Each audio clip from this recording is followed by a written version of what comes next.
तुम पर आग के शोले साफ और धुआं मिले छोड़ दिए जाएंगे तो फिर तुम उनका मुकाबला न कर सकोगे।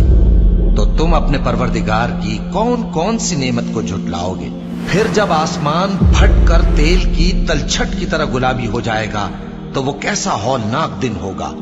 तो तुम अपने परवरदिगार की कौन कौन सी नेमत को झुटलाओगे। तो उस रोज न तो किसी इंसान से उसके गुनाहों के बारे में पुरसिश की जाएगी और न किसी जिन से। तो तुम अपने परवरदिगार की कौन कौन सी नेमत को झुटलाओगे। गुनाहगार अपने चेहरे ही से पहचान लिए जाएंगे तो पेशानी के बालों और पांव से पकड़ लिए जाएंगे। तो तुम अपने परवरदिगार की कौन कौन सी नेमत को झुटलाओगे। यही वो जहन्नम है जिसे गुनाहगार लोग झुटलाते थे।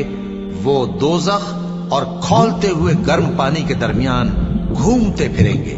तो तुम अपने परवरदिगार की कौन कौन सी नेमत को झुटलाओगे।